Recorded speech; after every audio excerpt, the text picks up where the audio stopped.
Why did you start the Ethics and Compliance Library podcast? The short answer is Tom picked up the phone and called me. The long answer is that this is a space that needed to be filled.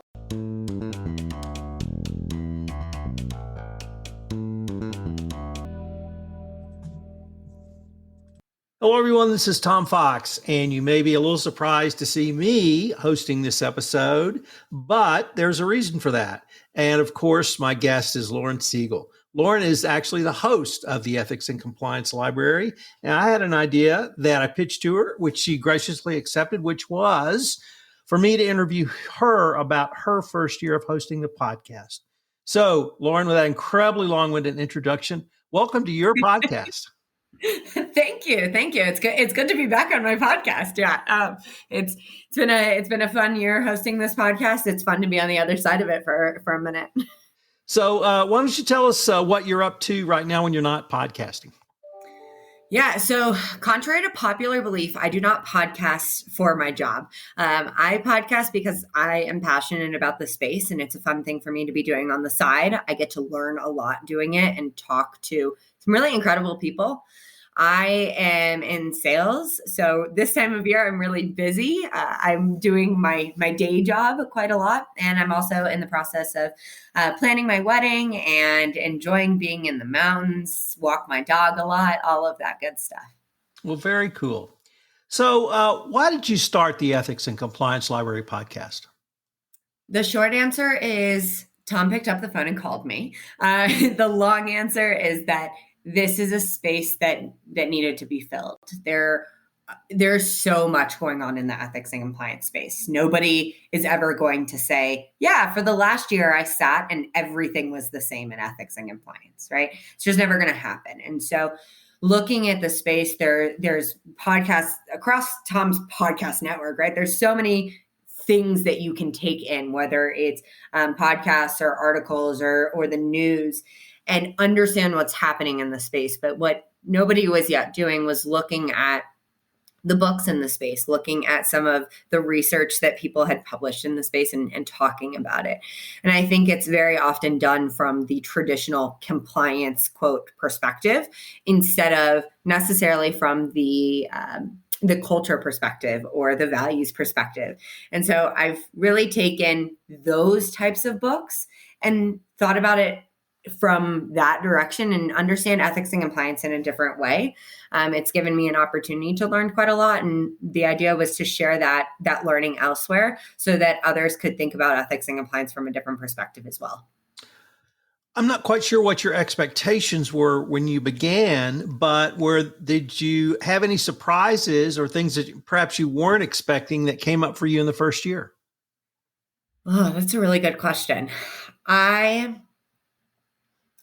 I really didn't have a lot of expectations. I put a lot of pressure on myself to know how to run a podcast, and I didn't. I had never hosted a podcast, but I knew how to speak to people.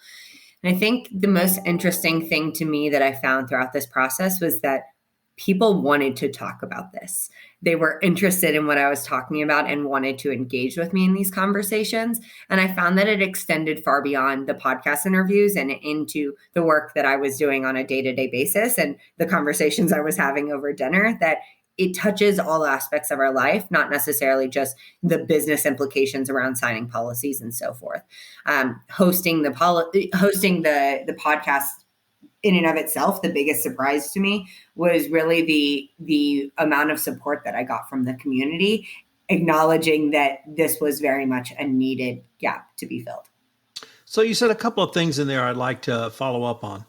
Number one was how this experience really influenced and improved your business acumen and business skills. And I was wondering if you say a few more words about that. Perhaps any specific examples that came up over the past year? Yeah, I mean, I think even listening back to my first podcast episode to the fourth one, you can hear the confidence in my voice around what I'm talking about, that I understand the space more now.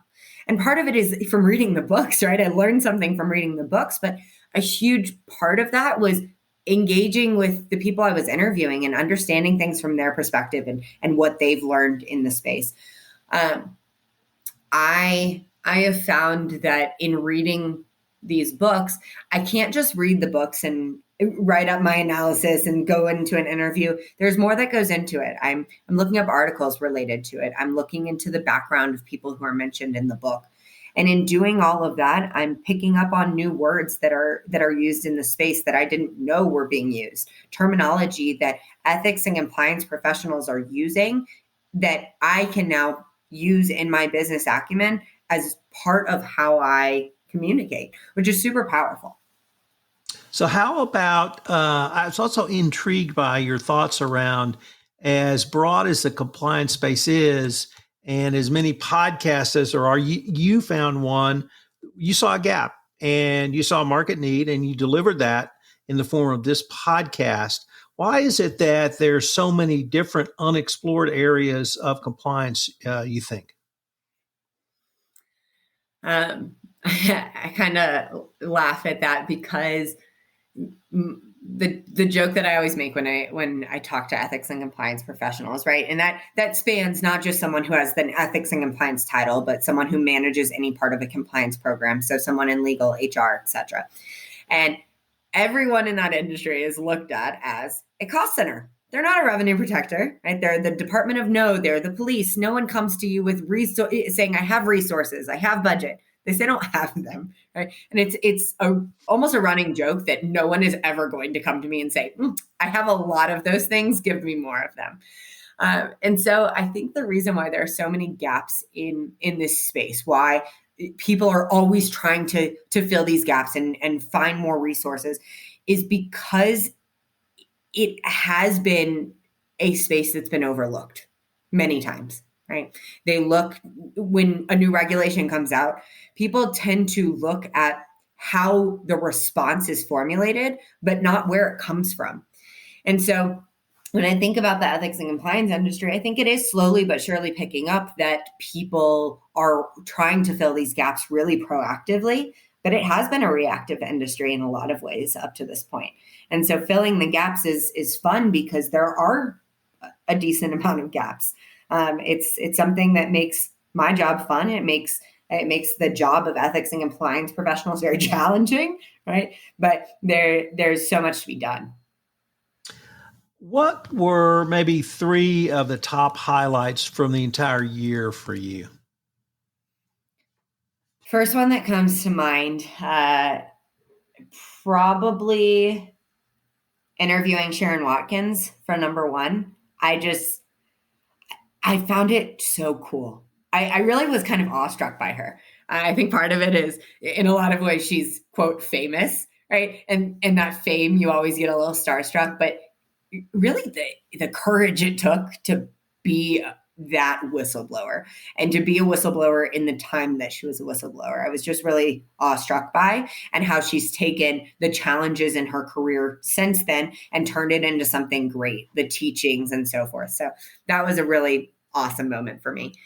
I think the second one is actually something a little less tangible, which is the number of people that I touched with this podcast. I was just really excited by it. And it made spending the hours reading, because let me be very clear, I'm a slow reader, made the hours reading and the hours producing and the hours interviewing seem fun. It wasn't something that I was spending time doing outside of work and was trying to build into my schedule, but that I was making time for because it was cool to get to touch that many people's lives in their professions. And then last is the relationship that I got to continue building with Asha Palmer, who I am also awestruck by many days.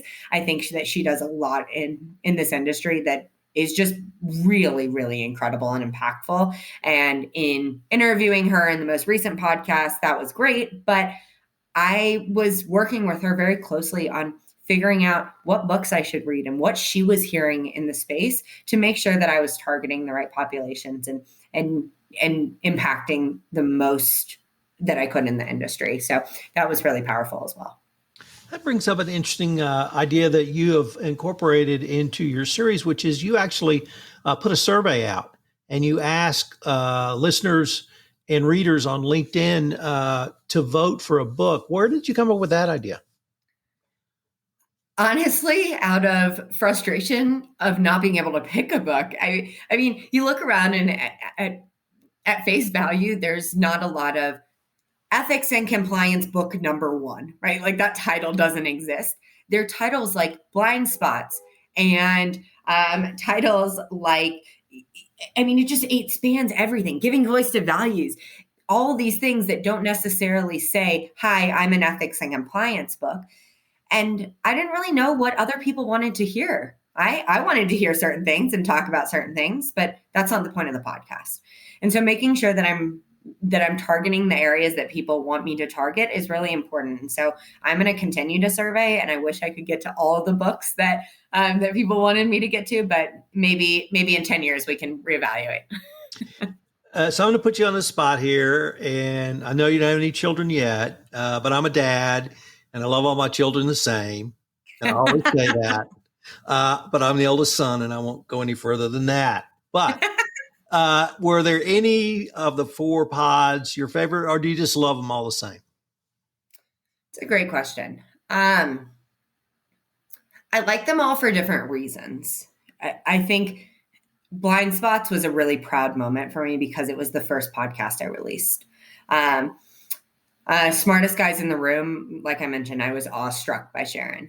I loved the lessons that I learned from No Rules Rules. I think it applies to so many areas of my life, not just ethics and compliance, but the way that I communicate with other people, how I think about my business and the job that I have. So there's so many different areas that I found I really leaned into certain podcasts over others.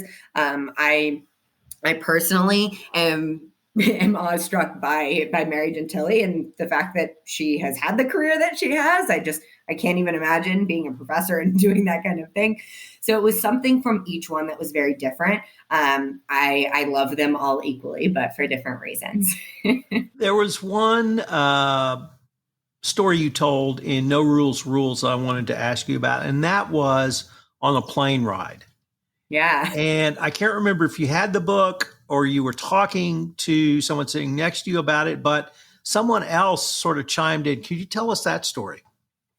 It was the craziest thing, honestly. So obviously I'm not a quiet person. I do tend to be introverted when I am in situations I don't know. But we were on a plane, our flight, we were headed to Atlanta for work. It was me and a couple of my coworkers. The flight had been delayed. We'd been on the ground on the plane for 2 hours. At that point, the pilot went out and bought everyone chicken nuggets and brought chicken nuggets onto the plane, so everyone's much happier. So I'm standing over by where my coworkers are sitting. I was at the back of the plane and was chatting with them. We're eating our chicken nuggets, and I don't know how it came up, but we started talking about the podcast and, oh, have you guys read No Rules Rules? And this specific thing, I think we were talking about talent density as it related to the massive hiring that my company is going through and thinking about that. And someone literally one row over, she goes, I'm sorry, but are you talking about the book about Netflix's culture? And I'm excited. I'm like, okay, this is someone else I can talk to. Turn around and come to find out that she actually works at Netflix, right? And I thought that was so cool. I've never met anyone that actually worked at Netflix. I even, as I was doing this, went and saw what jobs they were hiring for because I was curious, right? Like I think it's a really interesting space. And so in talking to her about this, I found out she was a recruiter, which is really an interesting perspective to look at that book from and how culture is so heavily focused on in interviewing. And we got to chatting. I sat with her for probably half hour chatting while we ate our chicken nuggets while the plane was still on the ground. And she was phenomenal. And I even said to her, I was like, I know how many approvals you have to get in Netflix to go through an interview, so I'm not going to ask you to do that.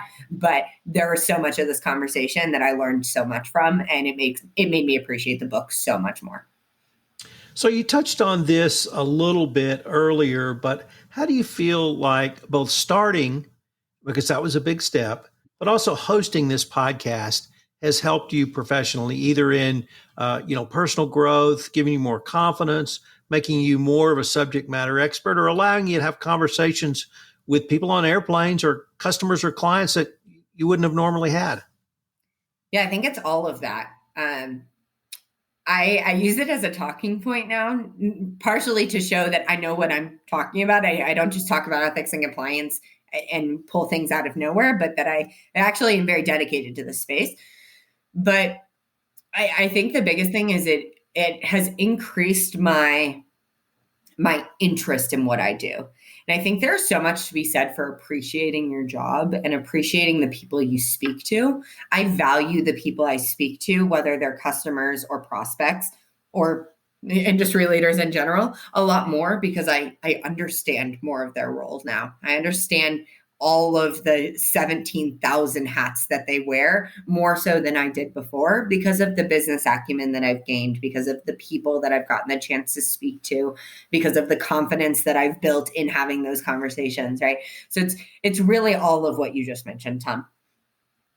So what would you say, or why would you tell a young compliance professional to start a podcast, to do something a little bit different on your own, even if it takes you way outside your comfort zone? What would you tell the 20-something? Yeah, that's a hard question. I think I would say the same thing to that person that I would say to anyone, which is going outside your comfort zone is the most important thing you can do. It makes you better all around as a person, as a professional, as a friend, as a partner, right?